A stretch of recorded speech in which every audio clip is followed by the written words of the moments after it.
Hello everybody, it is Stella from New Hope Wellbeing and we are back with another video. I hope everybody's been enjoying their week so far. It's been another very hot summer week here in Melbourne, and it's set to soar again tomorrow to 37 degrees. So I hope everybody in Melbourne is staying nice and cool and everybody else is also enjoying the weather around them. Today we are going to be discussing the goddess Demeter. She is an Olympian goddess of agriculture, grain and bread. She's a goddess who sustained mankind with earth's rich bounty. She presided over the mystery cults, which promise its initiates the path to a blessed afterlife in the realm of Elysium.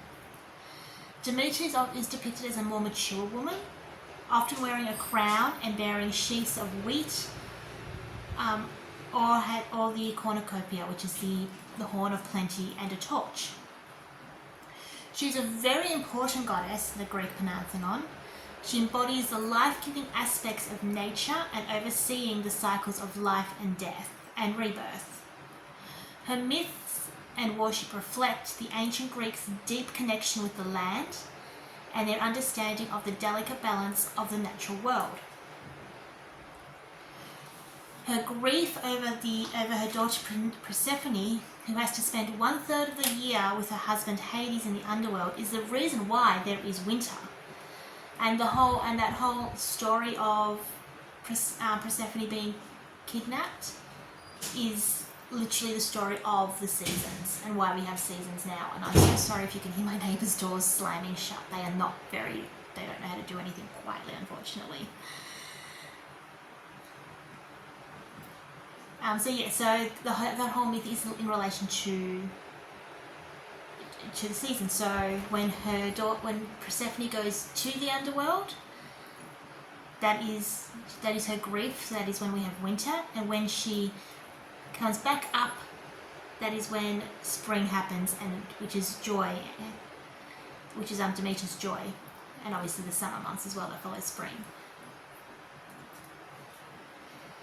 Demeter's influence extended into the realm of sacred lore and rites, particularly through the Elysian mysteries, a series of large and secretive concerts held every 5 years. These mysteries represented the abduction of Persephone by Hades in 3 phases: the descent, the search, and the ascent. The main theme in the ascent of Persephone and the reunion with her mother. These secretive and mystical rites held in her honour promised initiates guidance for a blessed afterlife. Demeter's name consists of 2 parts, the second of which, meter, is almost invariably linked to the meaning of mother, which conveniently fits the goddess's role as a mother goddess. However, there is still some debate over the first part of her name. Most scholars connect it with Ge, as in Gaia, making her Mother Earth. Others, however, prefer to link it with Dio, which is a surviving epithet of Demeter, and may have been in an earlier form the name of one of the few grains. She is mostly known as the giver of food and grains, or she of the grain. However, she presided over something even more vital, and that was the cycle of the plants and seasons. The ancient Greeks also referred to her as the bringer of laws, and organised a women's only festival called the Thesmophoria to celebrate her as such. Other epithets include green, the giver of gifts, the bearer of food, and the great mother. She didn't have many partners and was rarely portrayed with a male consort. The mortal so her main companions or consorts were her brothers, Poseidon and Zeus.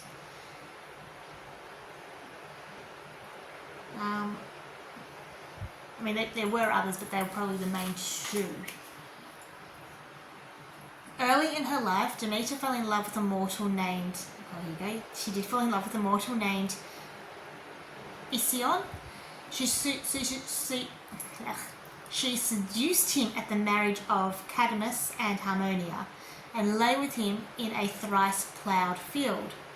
Zeus didn't think such an act was appropriate for such a respected goddess, and he didn't think it was respectful to have a relationship with a mortal, ironically, considering the amount of affairs that particular god had.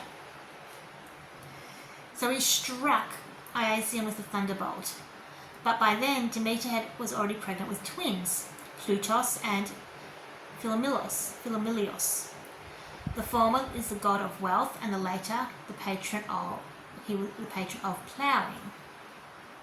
Next, Demeter's brother Poseidon forced himself upon her. This is once he transformed himself into a stallion, and the goddess once again became pregnant with two children. Despoina, a nymph, and Arion, a talking horse. Finally, Demeter became Zeus's fourth wife, and from this union, her most well-known child was born, and that is Persephone. Now, this event is central to understanding Demeter's role and influence. Zeus, without the knowledge of Demeter, had promised Persephone to Hades, and while the unsuspecting maiden was gathering flowers, which Zeus had caused to grow in order to tempt her and to favour Hades' scheme, the earth suddenly opened and she was carried off by Hades. Her cries of anguish were heard only by Hecate and Helios. Her mother, who heard only the echo of her voice, immediately set out in search of her daughter.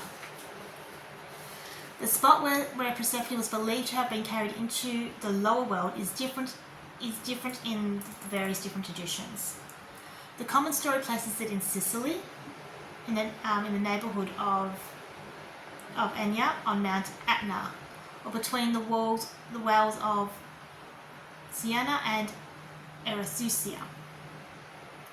This legend, which points to Sicily, though undoubtedly very ancient, is certainly not the original tradition, since the worship of Demeter was introduced into Sicily by the colonists from Megara and Corinth.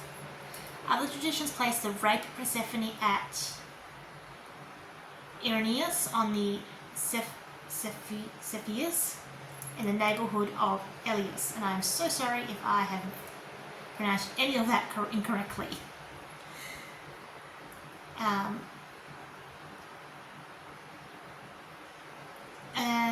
Which is an island, and there was an island of the Atlantic near the western coast of Spain as well. Now the Homer's hymn on Demeter's places is in the plain of Nysa in Asia, and in the Iliad and Odyssey the rape of Persephone is not expressly mentioned. So Demeter would go on to wander about in search of her daughter for 9 days without taking any nectar or ambrosia, and without bathing. On the 10th she met Hecate, who told her she'd heard the cries of Persephone but did not know who had carried her off. Both then hastened to Helios, who revealed to them that Hades had been the ravisher, and with the consent of Zeus. Demeter, in her anger, at this news avoided Olympus, and dwelt upon the earth among men, conferring presents and blessings wherever she was kindly received, and severely punishing those who repulsed her or did not receive her gifts with proper reverence. In this manner she came to Cilius at Eleus. Now, as the goddess still continued in her anger and produced famine on the earth by not allowing the fields to produce any fruit, Zeus, anxious the race of mortals should not become extinct, sent Iris to induce Demeter to return to Olympus, but this was in vain. At length, Zeus sent out all the gods of Olympus to try to persuade her with presents and all sorts of gifts. but she vowed not to return to Olympus, nor to restore the fertility of the earth, till she had seen her daughter again. Zeus accordingly sent Hermes into Erebus to fetch back Persephone. Hades consented to Persephone returning, but gave her a part of a pomegranate to eat, in order that she might not always remain with Demeter. Hermes then took her in Hades' chariot to Elysius, to her mother, to whom, after a hearty welcome, she related her fate. And this is where they were both joined by Hecate, who henceforth remained the attendant and companion of Persephone. Zeus now sent Rhea to persuade Demeter to return to Olympus, and also granted that Persephone should spend only a part of the year in the subterraneous darkness, and that during the rest of the year she would remain with her mother. Rhea accordingly descended onto the plain and informed Demeter of this agreement, of this arrangement that Zeus had come up with, who now again allowed the fruits of the fields to grow. But before she parted from Ilios, she instructed Trypomelius, Diosceles, Eumelophius, and Celsius in the mode of her worship and in the mysteries. These are the main features of the myths about the goddess, as it is contained in the hymns and in the later traditions as well. So Demeter was the goddess of the earth, and more especially the earth but more in particular the earth as producing fruit and consequently of agriculture, whence human food or bread was called by. So the notion is that she's actually the earth's fertility. So she's not necessarily the earth itself, that is Gaia, but she's the fertility of the earth. So she becomes quite literally what we harvest from the earth to keep ourselves alive, which is our food.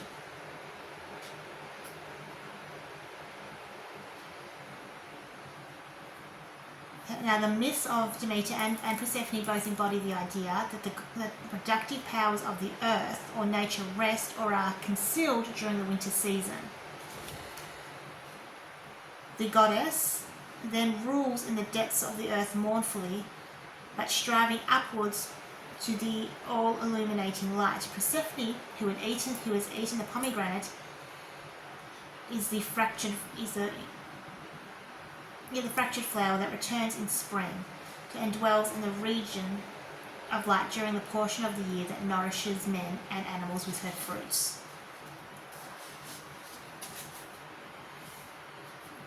Now, no surprise, but this particular goddess was worshipped quite widely in ancient Greece, especially by women.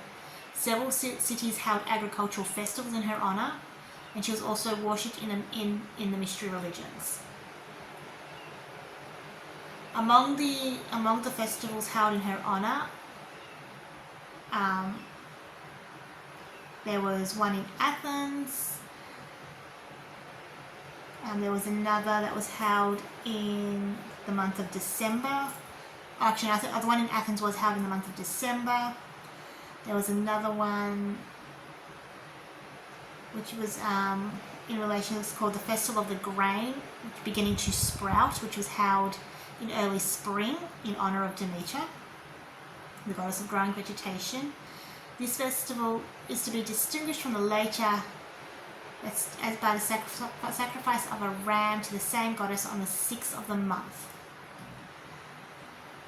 She had many sanctuaries throughout, and the sanctuary in Ilios was dedicated to both the goddess herself and her daughter Persephone.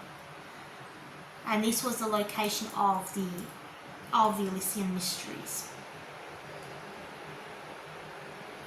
So as I said earlier, the main story of Demeter is Demeter and Persephone, and is quite literally the symbolic changing seasons and the perennial change of life to death to life once more. So sorry. Oh.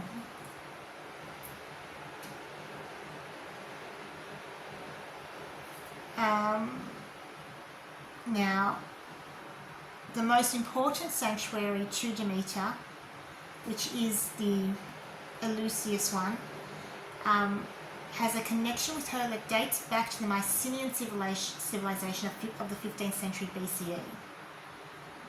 So that's probably the oldest of the sites to date, but they could quite possibly be older.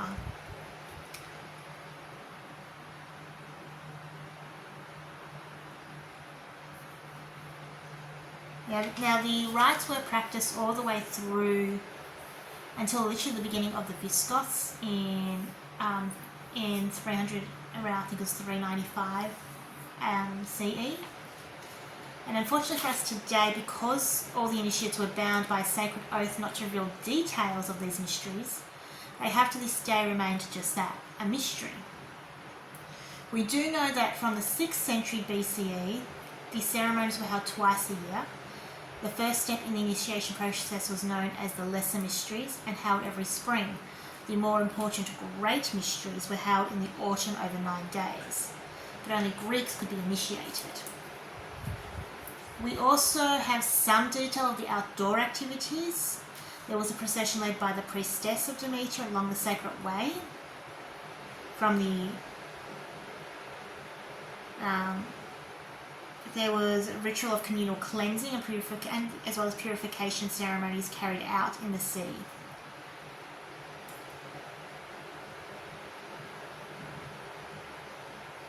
There were some animal sacrifices of pigs and the interpretations of sacred texts by priests. There was probably also drinking, music, dancing, and general merriment as well.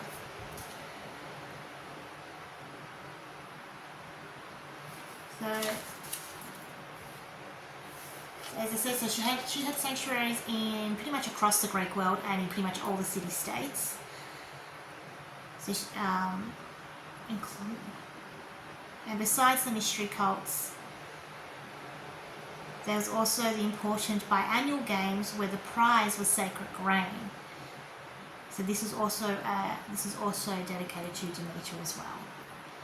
So as I'm going through all this, as you can see, she was a highly important goddess, and in some ways also, because of the mysteries, she was also intertwined with Dionysus a little bit as well. So, because he also was involved with those mysteries a little bit too, from what I can gather.